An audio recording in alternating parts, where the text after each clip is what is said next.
You think you're done with hurricanes for a little while? Yeah, I think so. I hope so. I don't know. It's 2020. I don't know.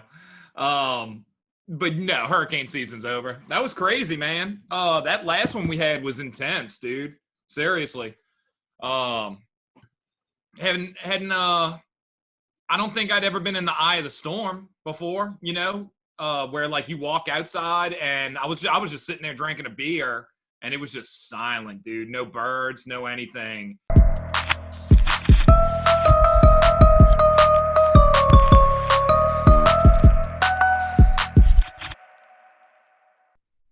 Hey guys, welcome to Inside Comics with George Michail. Real quick, if you like this content, hit subscribe and tell a friend about it. Today, my guest is my main man, Tim Lattie. Dude, thanks for being on the show. How you doing, brother? You snuck this one in on me. I didn't know we were doing the show today, but I'm ready. I'm ready to go. Right on, right on. Yeah, dude. We met at Big Easy Con in New Orleans last year, and we're working together on a project called Omega Maniac. But you're known in the industry for working on some huge 80s properties. Worked on like Ghostbusters, Ninja Turtles, G.I. Joe, lots of cool stuff. Yeah, mostly Ghostbusters. I've been able to sneak in a couple Ninja Turtles and G.I. Joe.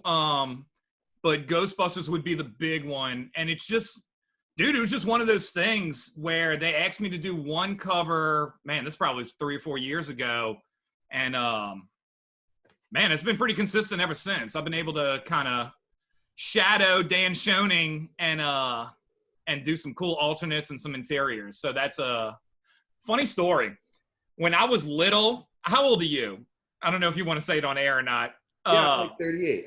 Okay, all right. That's right, dude. You look young. I'm 39. But my dad used to bring home from work. He used to bring home. Remember that computer paper that would be stuck together? It was a dot matrix, and that's how they used to. If you're over 30, you'll know what this is. And he used to bring those homes, and I would draw two things. I would draw sharks because I'm obsessed with Jaws, and I would draw ghosts. And me and my sister had proton packs, and we would go around the house. We'd tape them to the wall, and we'd catch the ghost off the dot matrix sheets that I would draw. Whatever, Slimer, different. I'd make stuff up. So in a weird way, some of the first things I was drawing was Ghostbusters, and it's just funny how life works that I was able to do that. 30 something years later. That's so amazing. We were probably like 5 or 6, I guess, 85 when Ghostbuster comes out. So yeah, man. Do you have any like projects that you'd like to do from the 80s, like pop culture characters? I know a personal favorite of mine is the Thundercats. I love those guys. But is there one that you want to get a crack at that maybe you haven't had yet? Anything I was into, I would like to do. I don't know if there's one. I don't know if Batman counts. I don't think I'd count that as an 80s property. Thundercats.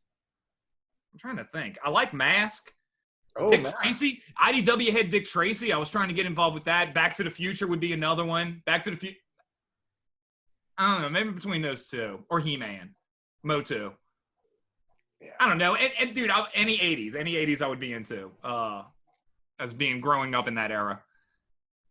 And kind of going down the nostalgia. I'll be thinking about this all day now, dude. Yeah. Yeah, no, I loved all those things too. And I had G.I. Joe was probably the biggest one for me though. I had so many of the action figures and I had the base. And yeah, I'd have like the G.I. Joe base. And then for Cobra, I would just like take a blanket and like form it into a mountain. And they had like all these little caves and stuff.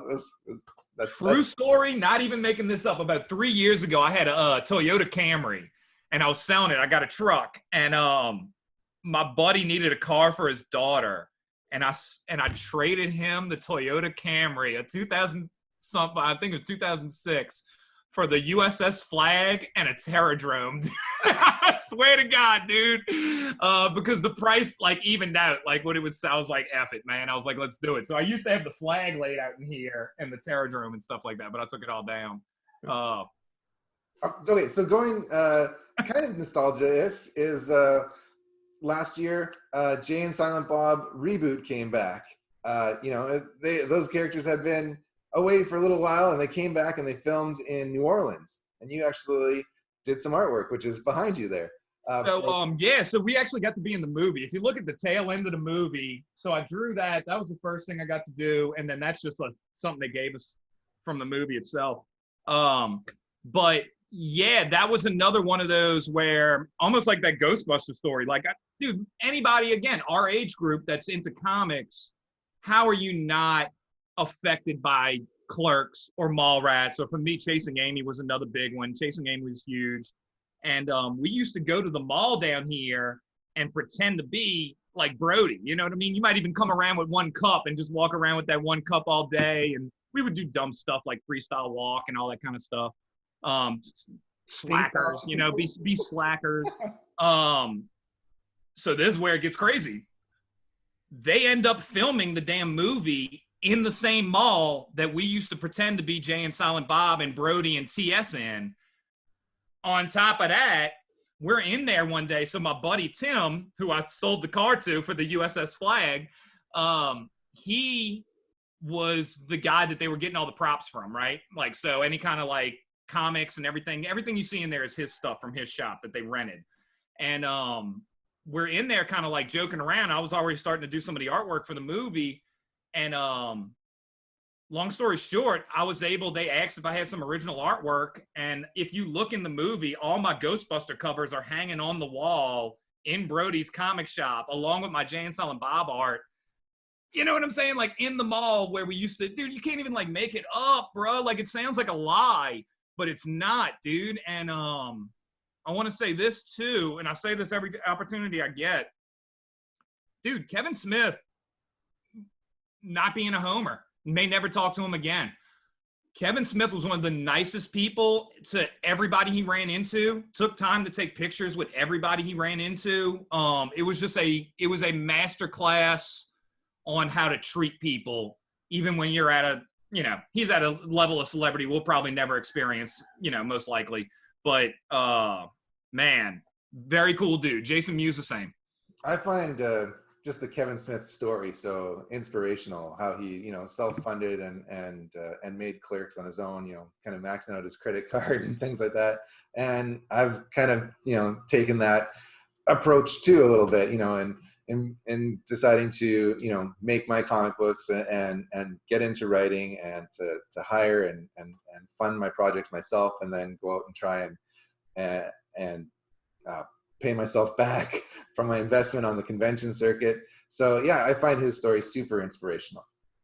All right, two things. A, I've seen you hustling. I could probably repeat your quotes when you were at the show, or I could for at least like a month afterwards, sitting next to you. But yeah, that's one thing. And then again, just how you treat people when you get there. I think, I don't know. It was just impressive. He could have sucked.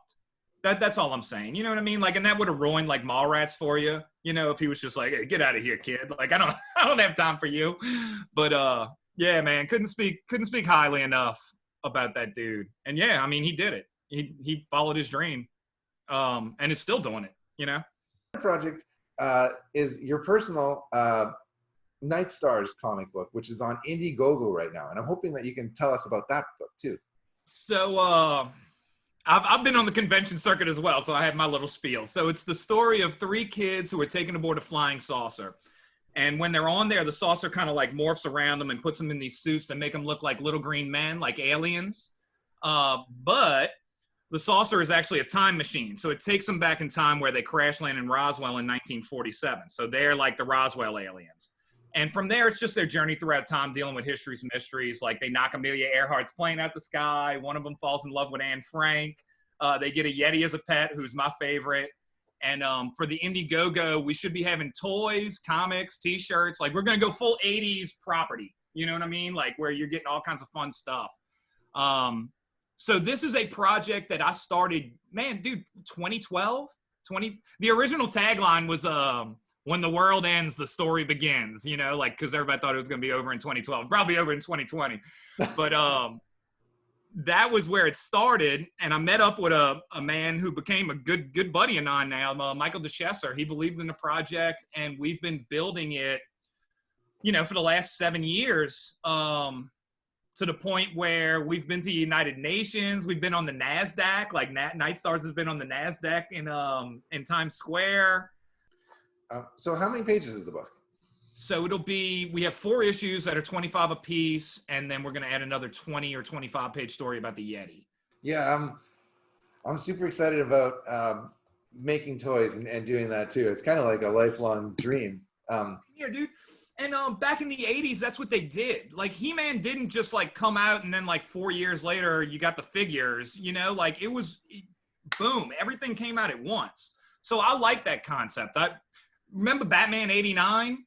Boy, that summer, you couldn't run away from Batman 89. You know what I mean? Like, I had T-shirts, I had lunchbox. You know, they had all the products and everything ready. So we're going to try it out like that instead of waiting.